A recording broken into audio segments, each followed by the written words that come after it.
CBSE ने इस बार से 6th में 3 लैंग्वेज फार्मूला लागू कर दिया है, लेकिन अभी स्कूलों में तमाम तरह का कंफ्यूजन है। इस पर बातचीत करने के लिए हमारे साथ इंदिरापुरम पब्लिक स्कूल के प्रिंसिपल हैं डॉक्टर आशीष मित्तल जी। ये इंदिरापुरम जो है वो न्याय खंड गाजियाबाद में है।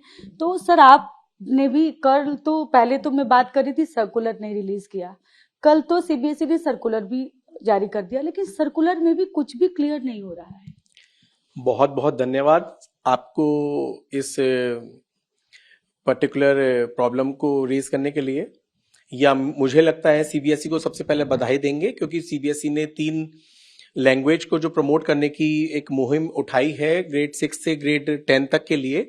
तो पहली बात मैं आपको बता दूं कि ग्रेड 6 में 3 लैंग्वेज नया नहीं है, लेकिन ग्रेड 9 और 10 में 3 लैंग्वेज नया है। जो आज का ग्रेड 6 का बच्चा जब ग्रेड 9 और ग्रेड 10 में जाएगा तो 3 लैंग्वेज पढ़ेगा। लेकिन अगर मैं सीबीएसई करिकुलम की बात करूं तो जब सीबीएसई करिकुलम अभी रिलीज हुआ था उसके बाद एम्बिग्यूटी थी कि 3 लैंग्वेज में कौन कौन सी लैंग्वेज हमें पढ़नी होंगी। क्या वो इंग्लिश, हिंदी, अगर मैं अपने रीजन की बात करूं, जबकि हमारा दिल्ली एनसीआर में जो एरिया है वहां पर अगर मैं लैंग्वेजेस की बात करूं तो जो लैंग्वेजेस चलती हैं उसमें आप या तो इंग्लिश कहेंगे, हिंदी कहेंगे या संस्कृत कहेंगे, या उसके अलावा जो भी होंगी आपकी फॉरेन लैंग्वेजेस होंगी जो अलग अलग स्कूल्स में अलग अलग होंगी। कहीं German, French, Spanish, Chinese, Japanese. There are a lot of languages, foreign languages, which schools are offering to the children. यहाँ पर सबसे बड़ी एम्बिग्यूटी अभी ये है कि उस करिकुलम के बाद भी जो कल सर्कुलर रिलीज हुआ है उस सर्कुलर में भी अभी क्लैरिटी नहीं आई है। हालांकि हमने बहुत अच्छे से उस सर्कुलर को पढ़ा और आज हमारी सहोदय गाजियाबाद की मीटिंग भी हुई। इसमें बहुत सारे प्रिंसिपल्स ने इस पर डेलिब्रेट भी किया, डिस्कशन भी किया, लेकिन अल्टीमेटली हमें वो एम्बिग्यूटी अभी भी एम्बिग्यूटी ही लग रही है, क्योंकि सीबीएसई ने हमें टेबल 7 दिया है जिसमें बहुत सारी सब्जेक्ट्स हैं। उसमें R1 R2 वाले कुछ ही सब्जेक्ट है जिसमें हिंदी, उर्दू, कन्नड़ और इंग्लिश। लेकिन R3 में आप कौन सा लोगे वो एक बड़ा क्वेश्चन है, क्योंकि सीबीएसई एक जगह ये भी लिख रहा है कि इन तीनों लैंग्वेज में से आपके पास 2 नेटिव लैंग्वेज होनी चाहिए। लेकिन नेटिव लैंग्वेज की डेफिनेशन बहुत अच्छे से क्लियर कहीं नहीं हो रही है। कहीं सीबीएसई ये भी नहीं कह रहा है कि आप फॉरेन लैंग्वेज नहीं ले पाओगे। इंग्लिश को लेकर सबसे बड़ा संशय बरकरार है। सही बताऊं तो इंग्लिश में संशय क्यों बरकरार है? क्या इंग्लिश को आप फॉरेन लैंग्वेज मानेंगे? इससे पहले एक बार जब बात हुई थी, मिनिस्टर ने खुद बोला था कि इंग्लिश 2 नेटिव लैंग्वेज और एक इंग्लिश फॉरेन लैंग्वेज में ले सकते हैं। तो ये जो अभी तो बोला था उन्होंने, लेकिन अभी रिटर्न में कुछ अगर गाइडलाइन कुछ ऐसा रिलीज करे तो शायद स्कूलों को ज्यादा सहूलियत होगी। देखिए, जब कल सर्कुलर आया था तो हमें इसी बात की उम्मीद थी कि हो सकता है कि इंग्लिश के बारे में कुछ क्लैरिटी हमें मिल जाएगी, लेकिन इंग्लिश के बारे में क्लैरिटी हमें अभी भी नहीं मिली कि वो नेटिव मानी जाएगी या फॉरेन मानी जाएगी। क्योंकि अगर हम उस एम्बिग्यूटी के बेसिस पर अपनी फॉरेन लैंग्वेजेस हटा देते हैं तो सबसे बड़ा नुकसान जो होगा वो हमारे फॉरेन लैंग्वेज टीचर्स का होगा, जो ऑलरेडी हायर किए जा चुके हैं या ऑलरेडी हमारे स्कूल्स में कार्यरत हैं।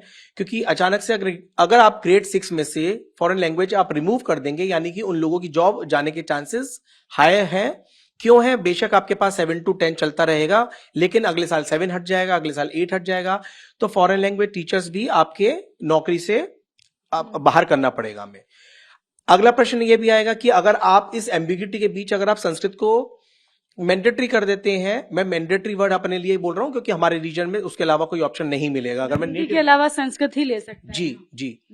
तो अगर मैं कहूं कि संस्कृत अगर मैं मैंडेटरी कर दूं हमने ग्रेड 6 के लिए, तो उसमें आप ग्रेड 6 में यानी संस्कृत के टीचर्स की रिक्वायरमेंट बढ़ जाएगी। और सच्चाई ये है कि हमारे यहाँ संस्कृत के अच्छे टीचर्स की बहुत कमी है।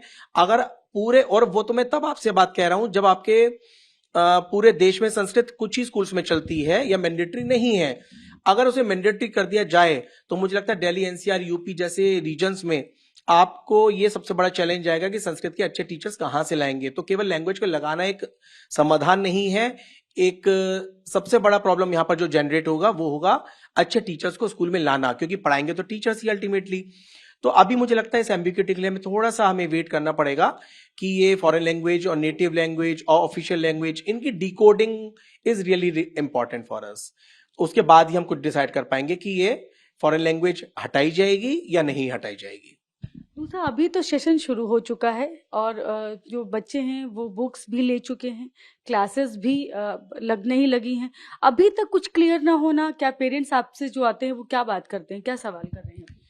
देखिए, क्योंकि सोशल मीडिया का जमाना है, डिजिटल बहुत तरह से बहुत तेजी से विस्तार होता है। तो मेरे ख्याल से जो उसका प्रसार है वो हो चुका है कि क्या हम जर्मन फ्रेंच जैसी लैंग्वेज हटा चुके हैं, क्या हटाने वाले हैं स्कूल्स, क्योंकि जब हमारा सेशन स्टार्ट हुआ था तब तक ऐसी कोई इंफॉर्मेशन या सर्कुलर या नोटिफिकेशन हमें सीबीएसई से नहीं मिला था, जिसकी वजह से हमारे जैसे कई सारे स्कूल्स ने जर्मन फ्रेंच या जो भी अलग आपकी लैंग्वेजेस चलती हैं फॉरेन लैंग्वेजेस वो हमारी चली थी और हमने वो बुक्स भी लगाई हैं, जिसकी वजह से बच्चों ने और पेरेंट्स ने बुक्स ले ली हैं। और अगर अब ये डिसीजन आता है कि इसी साल से हम ग्रेड 6 में फॉरेन लैंग्वेज हटाएंगे, तो ये भी एक नुकसान होगा कि वो बुक्स जो ले ली हैं जिस पर पेरेंट्स ने खर्चा कर दिया है उसका क्या होगा, और जो टीचर्स स्कूल ने ले लिए हैं उनका क्या होगा। तो ये भी एक सबसे बड़ा क्वेश्चन आएगा कि सेशन स्टार्ट होने के बाद भी अगर ये एम्बिग्यूटी आज रहती है तो थोड़ा सा प्रॉब्लम है। Otherwise I must compliment CBSE. Why? क्योंकि सीबीएसई ने अगले 5-6 साल तक की रणनीति तैयार कर ली है, लेकिन उस रणनीति में थोड़ी सी अगर हमें और जो संशय हमारे दिमाग में आ रहे हैं या सर्कुलर के थ्रू आ रहे हैं, अगर उसको क्लैरिटी मिल जाएगी तो मेरे ख्याल से अगले 5-6 साल आपके हर स्कूल में बहुत नॉर्मली और बहुत स्मूथली जाएंगे। अभी फिलहाल आप लोग सीबीएसई से एक गुजारिश यही कर रहे हैं कि वो R1 R2 और R3 को टेबल वाइज बिल्कुल क्लियर कर दे, है ना? जी यही, क्योंकि उसमें क्या होगा, देखिए सबसे बड़ी बात है कि हम जिस जगह पर बैठे हैं या हमारा जिस तरह का स्कूल है, हो सकता है हम बहुत सारे प्रिंसिपल से बात कर पाते हैं। हमारे सऊदे गाजियाबाद में बहुत पुराने सीनियर प्रिंसिपल्स भी हैं जहां पर जिससे हम आपस में परामर्श कर पाते हैं या डिस्कशन कर पाते हैं, डेलिब्रेट कर पाते हैं किसी भी टॉपिक या सर्कुलर पर। सबसे बड़ा चैलेंज उन स्कूल्स में आएगा जो टियर 2 टियर 3 सिटीज में होंगे और जहां पर सर्कुलर पहुंचना भी एक बड़ा चैलेंज होता है। क्या सीबीएसई इतनी तेजी से इतने बड़े डिसीजन को उन स्कूल्स तक पहुंचा पाएगा? ये मेरा पर्सनल एक सबसे बड़ा संशय है कि उन सिटीज तक जाना, उन सिटीज में वो सर्कुलर का जो जिस्ट है उसको समझना, वो कितना बड़ा चैलेंज होगा इम्प्लीमेंट करना। क्योंकि सीबीएसई अगर ये कहता है कि अभी से आप इम्प्लीमेंट करिए, तो क्या वो स्कूल तैयार है उन सब चैलेंजेस को फेस करने के लिए? दूसरा सर, जो स्टूडेंट जो अभी जो सब्जेक्ट चूज कर लेगा वही उसी सब्जेक्ट में उसको बोर्ड एग्जाम भी देना है, तो इसलिए ये स्टूडेंट्स के लिए भी बहुत जरूरी है कि वो पूरी समझदारी के साथ, पूरी जानकारी के साथ सब्जेक्ट को लें और उनको पूरी जानकारी होनी चाहिए। देखिए आपने बहुत ही अच्छा क्वेश्चन पूछा है, क्योंकि अगर आप R1 R2 R3 देखेंगे तो मैं आप लोगों को ये भी बता दूं कि R1 R2 R3 केवल सब 3 लैंग्वेज के नंबर नहीं है, ये लेवल्स हैं। R1 यानी कि जो बच्चा सबसे अच्छी कॉम्पिटेंसी के साथ पढ़ेगा, यानी उसका लेवल 1 होगा, जिसमें जो बच्चे का 3 लैंग्वेज में सबसे ज्यादा वेटेज देना चाहता है बच्चा, वो R1 में रखेगा। जिसको कम वेटेज देना चाहता है वो R2 में रखेगा, और जो बिल्कुल वेटेज उसकी 3 लैंग्वेज के कंपैरिजन में सबसे कम होगी वो R3 में रखेगा। तो ऐसा भी हो सकता है आप इंग्लिश लोगे मेरे स्कूल में R1 में और मैं इंग्लिश लूंगा R2 में, तो हम दोनों का लेवल भी अलग अलग होगा। क्या वो लेवल आपका 5 साल सेम रहेगा? क्या वो लेवल चेंज होने के चांसेस नहीं हो सकते?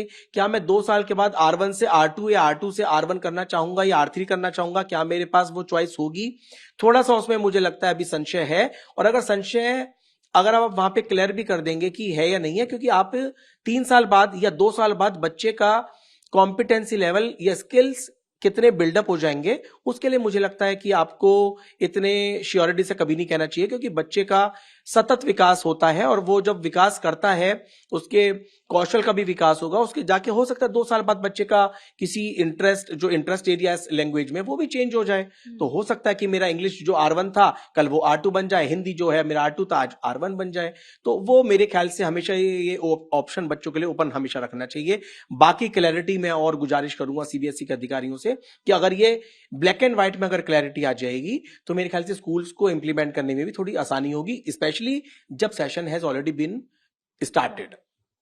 Thank you so much sir. तो ये इंदिरापुरम पब्लिक स्कूल है गाजियाबाद का, उसके प्रिंसिपल हैं डॉक्टर आशीष मित्तल जी। इन्होंने बताया कि अभी फिलहाल जो सर्कुलर जारी किया गया है उसमें बहुत स्पष्टता नहीं है, इसलिए बार बार स्कूल्स जो हैं वो सीबीएसई से ये कहना चाहते हैं कि आप एक ऐसा कुछ गाइडलाइंस है, कुछ ऐसा रिटर्न में कुछ पेपर हम स्कूल्स को भेजिए जिसमें कम से कम ये तो क्लियर हो जाए कि 2 इंडियन लैंग्वेज होंगी, तो इंडियन लैंग्वेज कौन कौन सी ले सकते हैं स्कूल, फॉरेन लैंग्वेज कौन कौन सी ले सकते हैं। अभी बहुत कंफ्यूजन है स्टूडेंट्स में, प्रिंसिपल्स में इवन इतना कंफ्यूजन है, तो सोचिए स्टूडेंट्स में कितना कंफ्यूजन होगा, इस बात को समझ सकते हैं। तो इसलिए बार बार स्कूल जो हैं वो सीबीएसई से गुजारिश कर रहे हैं कि कोई स्पष्ट जो है वो दिशा निर्देश जारी किए जाएं।